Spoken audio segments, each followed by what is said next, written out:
मी माझा आता हा शेवटचा म्हणणार नाही, कारण माझी इच्छा आहे की परत एकदा या शाळेवर यावं. तरी आजचा कार्यक्रम आहे म्हणून मी शेवटचा माझा मुजरात मला करतो. आणि आतापर्यंत मी नेहमी या व्यासपीठावरून केळी शाळेतर्फे मी तुमचा आभार मानतो, स्वागत करतो असं म्हणत आलेलो आहे.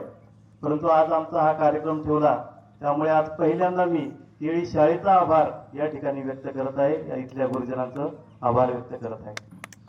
जेव्हा मी 2015ला माझी जॉईनिंग झाली, पहिला फोन मुंडे सरांना केला होता की मला केळी शाळा मिळाली आणि तुम्ही मुख्याध्यापक आहेत, काय करायचं कसं करायचं.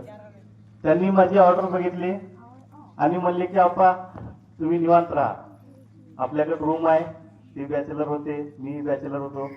रूमवर नेलं, तिथंच राहिलो आणि तिथूनच आमचा पहिला प्रवास केळीचा, मी, वैरागडे सर आणि मुंडे सर, त्यांची जुनी स्प्लेंडर होती त्याच्यावर तिघांनी मिळून पहिला प्रवास केला. आणि आज मला येताना त्या गोष्टीची आठवण झाली की कदाचित हा माझा शेवटचा प्रवास असेल. आणि योगायोग म्हणजे मला आणून सोडायला आणि इथून बाहेर पाठवायला मुंडे सर स्वतः उपस्थित आहेत. पण आणताना तिघात आलेली स्प्लेंडर होती ना, आज मुंडे सरची ग्रँड विटार आहे. ही प्रगती फक्त त्यांची नाही झाली, तर ही प्रगती प्रत्येक पालकामध्ये त्यांनी घडवून आणली आणि याचा साक्षीदार मी आहे.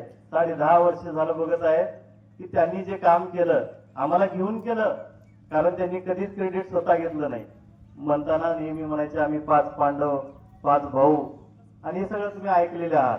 आणि आजही मला विश्वास आहे की गावातील लोक सगळ्यात जास्त इथं उपस्थित राहतात तर मुंडे सर काय बोलतील आणि काय सांगतील हे ऐकण्यासाठी. आणि त्यामुळे आम्ही कमीत कमी बोलून त्यांना बोलण्याचा संधी या ठिकाणी देणारच आहोत.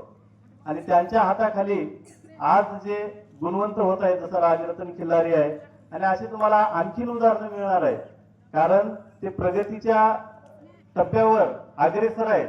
रोज एक ना एक दिवस तुम्हाला असेच कार्यक्रम, गुणवंताचा सत्कार. आणि हे स्वप्न होतं जेव्हा 5-6 वर्षाखाली आम्ही शाळा सुधारायला सुरुवात केली होती तुमच्या मदतीनं, तेव्हा मुंडे सरांचं स्वप्न होतं की माझ्या हातानं मला या ठिकाणी तुमचा सत्कार करायला भेटावं, हीच माझी इच्छा आहे असं ते म्हणले होते. तेव्हा जे लहान तुमच्यासारखे विद्यार्थी होते, आणि आज ते त्यांचं स्वप्न पूर्ण होताना आम्ही इथंच पाहतोय, हे आमच्यासाठी भाग्य आहे.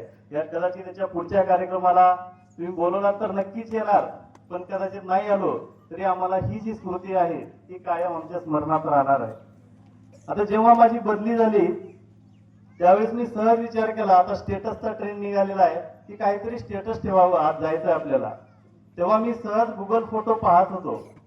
पाहत माझा 1 तास गेला. एवढे फोटो, 10 वर्षाच्या एवढ्या आठवणी, आता ठेवावं कोणती. त्यामुळं मला फोटोच ठेवता नाही आली. मी फक्त जसं मंदिराचा फोटो ठेवतात तर फक्त आपल्या शाळेच्या गेटचा एक फोटो ठेवला, कारण मला सुचत नव्हतं एवढ्या आठवणी आहेत. आज जर बोलायला सुरुवात केली, सगळ्या गोष्टी जर सांगायच्या म्हटल्या तर तुम्ही सुद्धा साक्षीदार आहेत की मागच्या 10 वर्षामध्ये किंवा 10.5 वर्षामध्ये जे काही इथं घडलं. आणि बरेच जण बोलताना म्हणतात की आम्हाला चांगले वाईट अनुभव आले, पण मी म्हणेन की आम्हाला वाईट अनुभवच नाही आले या ठिकाणी, फक्त चांगले अनुभव आले. जे काही शिकलो ते चांगल्याच गोष्टी शिकलो.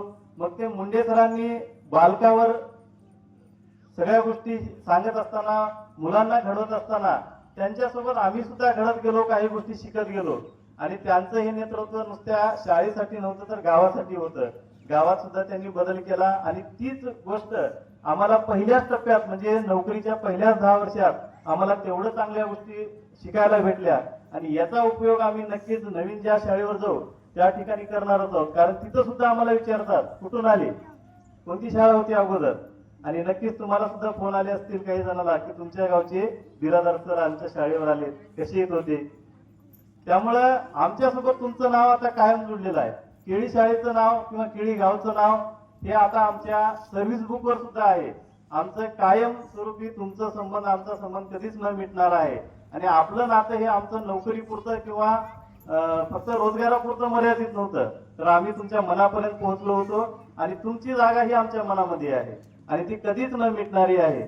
या गावानं विद्यार्थ्याचं प्रेम तर भेटतं, जे वर्गावर जातात, लेकरांना शिकवतात, त्यांना 100% विद्यार्थ्यांचं प्रेम भेटतं. पण आपलं गाव असं पहिलं गाव आहे की ज्या गावामध्ये आम्हाला, कारण त्यांच्या डोक्यात बसून गेले की केळी शाळेचं आहे, सगळ्याला माहिती आहे. आणि आपल्या शाळेला येऊन माझे मित्र, त्यांची शाळा सुद्धा, आता आमचे मित्र काही सरपंच झाले, आणि फक्त आपल्या केळी शाळेचा आदर्श ठेवून त्यांनी त्यांची शाळा घडवली. म्हणजे फक्त आपल्या शाळेपुरतं आणि आपल्या गावापुरतं सगळ्या गोष्टी मर्यादित नव्हत्या, तर याचा उपयोग बऱ्याच ठिकाणी झाला. आणि हे सगळं आपल्या सर्वांचं एकत्रित मिळून केलेलं काम होतं. आणि मागच्या 10 वर्षामध्ये आम्ही जे काही केलं, कदाचित आम्ही काही ठिकाणी तुमच्या अपेक्षेला कमीही पडलो असून. आता मी कमी बोलतो नेहमीच, तुम्हालाही माहिती आहे माझा स्वभाव कमी बोलणार आहे, त्यामुळे मी गावात सगळ्यांना जास्त बोलत नाही. पण विद्यार्थ्यासोबत आमचं कनेक्टिव्हिटी चांगली असायची, कारण आमचं मूळ काम तेच आहे की विद्यार्थ्यासोबत त्यांच्या अडीअडचणी जाणून घेणं आणि त्या मिटवणं. तर या 10 वर्षाच्या काळामध्ये आम्ही इमानदारीनं पूर्ण प्रयत्न केलेला आहे, याची मी आज सुद्धा तुम्हाला ग्वाही देतो की आम्ही आमच्यामध्ये जेवढ्या क्षमता आहेत त्या पूर्ण देण्याचा प्रयत्न केला. कदाचित आमच्या क्षमता कमी पडल्या असतील आणि काही जणांमध्ये उणीवा राहिल्या असतील, पण आमचे मोठे बंधू या ठिकाणी आलेले आहेत. नक्कीच ज्या राहिलेल्या उणीवा आहेत ते आमचे मोठे भाऊ जे आलेले आहेत ते भरून काढतील याची पण मला शाश्वती आहे. आणि बरेच आता बोलणारे आहेत बसलेले, मुंडे सर आहेत खास करून, त्यामुळे मी जास्त न बोलता आपल्या कायम ऋणात राहू इच्छितो. आपले ऋण मी व्यक्त करणार नाही आणि परत एकदा याच शाळेला येण्याची इच्छा या ठिकाणी व्यक्त करतो आणि माझे 2 शब्द संपवतो.